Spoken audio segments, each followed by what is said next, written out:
Uh, it's almost 1 o'clock. I'm getting sleepy. I had a 3 hour nap.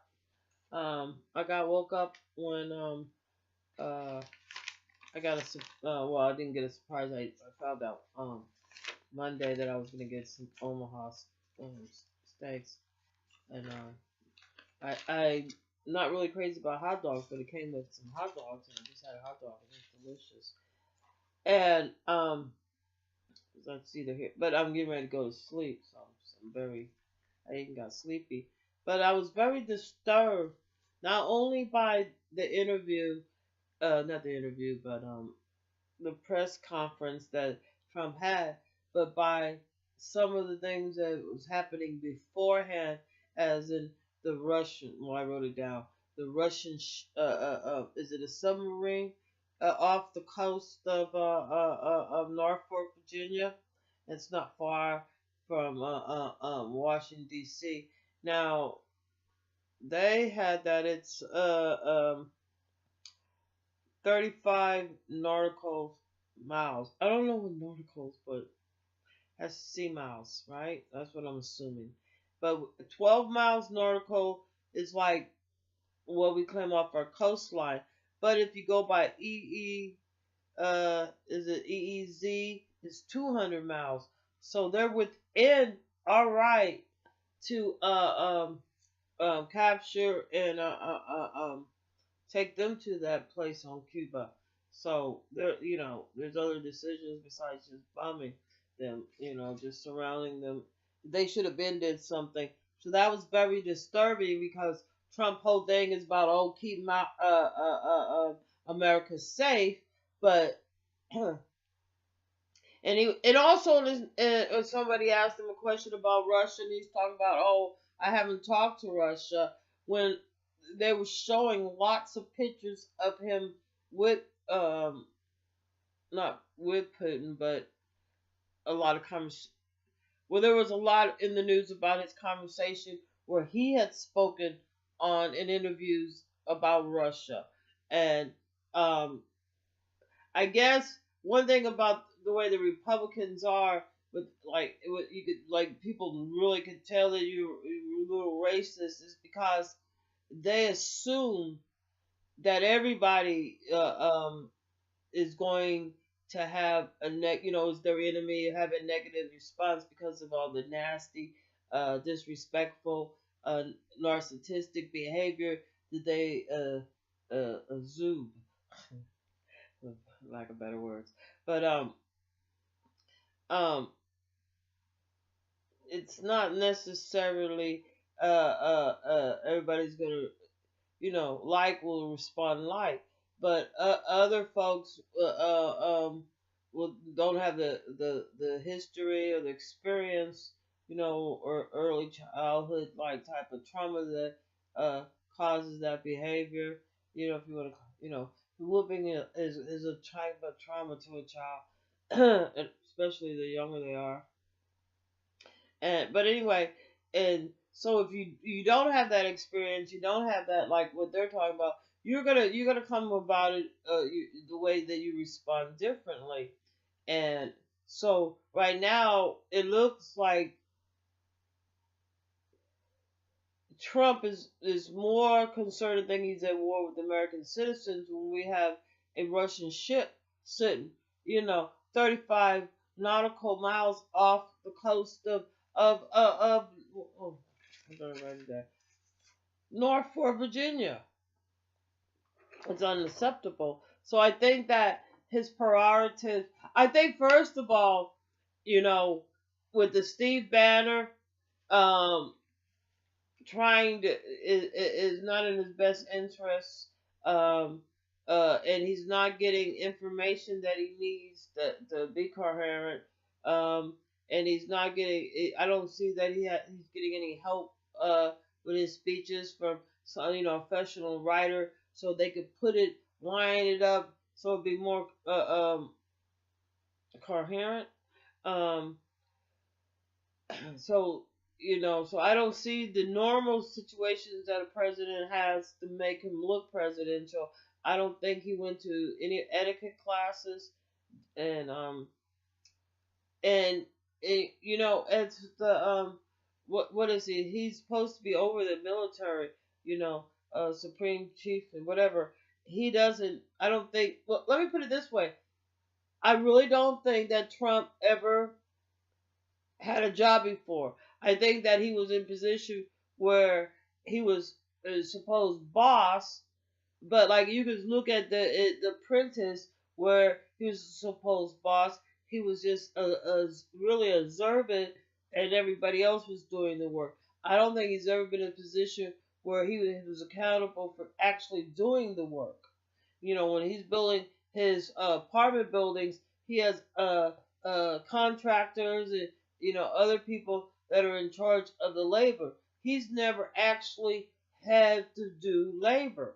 He's never, his father, gave him money. So he's in a position now where he's actually really employee, of the United States of America, and his job is to be president, and it is to guarantee that our constitutional and our civil rights and the security of the United States, the financial, economical, and social uh, is in a positive way. He has not gave any speech that where he reached out to the American people and let them know, that he is working for the American people. I see him being very defensive, like he thinks everybody's attacking him. And if that happened to me and I was in his position, immediately I would get rid of everybody in my cabinet and I would do something so dramatic, like get Elizabeth Warren, just go ahead and get people like Elizabeth Warren and Barry Sanders in certain positions in my cabinet because they are patriotic. They've been in deployment of the government for many years, decades even, and so. But I mean, not just those two. There's just the only two I can think of off the top of my head. There's numerous people. You know what I'm saying? And yes, they're the Party, but the Republican Party is acting like they're at war with the United States, and they're ignoring a battleship. It's uh, that he wants to know who the spy is. The spy is sitting 35 narcos off of Norfolk, Virginia. That's who your spy is. You know what I'm saying? Until you realize that the world is bigger than like, oh, we gotta undo everything Obama did. Because why are you showing this weak type of racist, double-binding, hypocrite, chaotic type of behavior?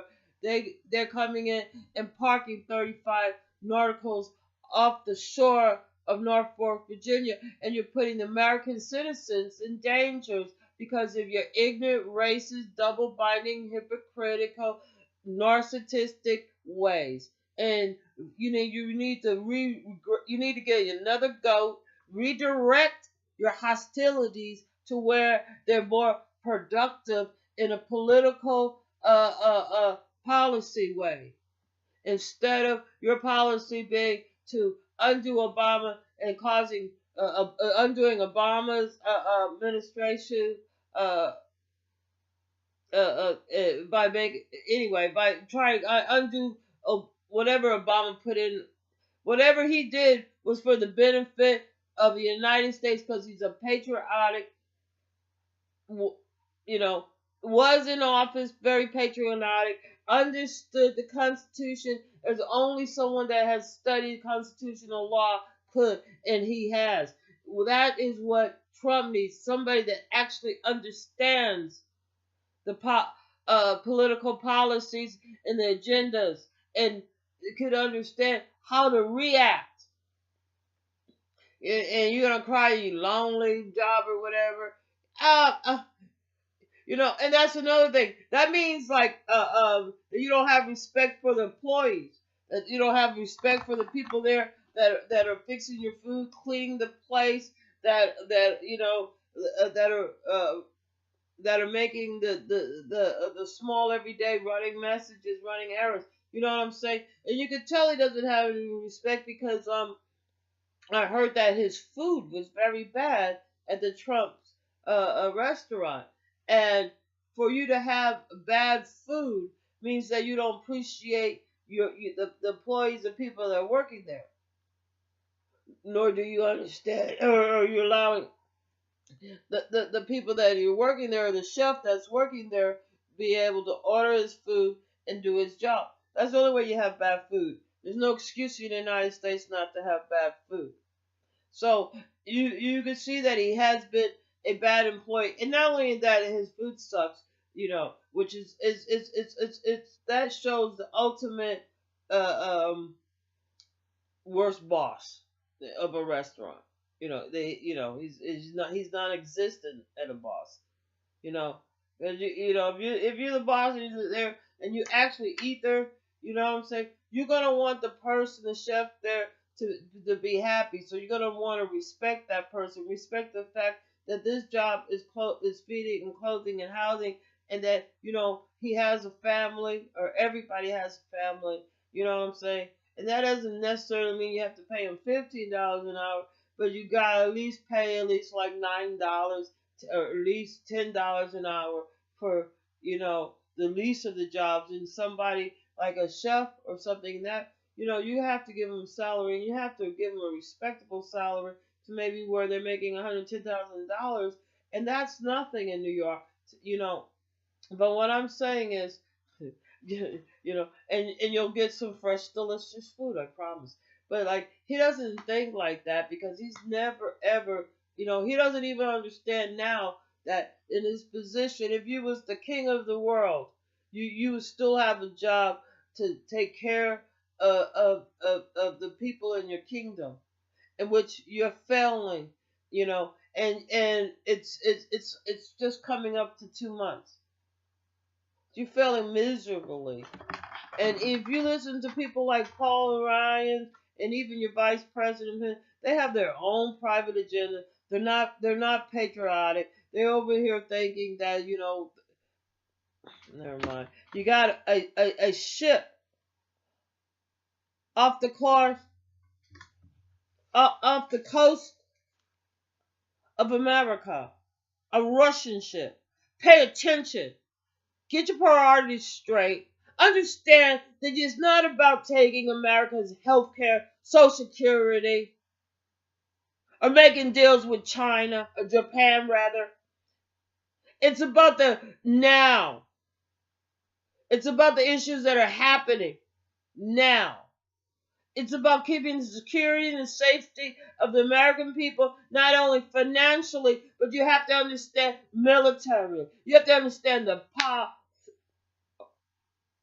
You're now in a political situation, and you have to understand the political society and the social arena that you're in, and that you're so not understanding how you got flyovers that you could do. You could just go up to the ship. Hello, hey, what's up, Russia? What's good? What you doing parking over here? You got to get at least 200 nautical miles away from over here, or we have a misunderstanding. And we don't want to misunderstand. Just talk to them straight up like, you got some motherfucking balls. Because you're an old man anyway. You ain't expected to live forever. Talking all that noise, you bad, you're going to keep us safe. Well, get on it, mister. I have to buy a woman to fuck me.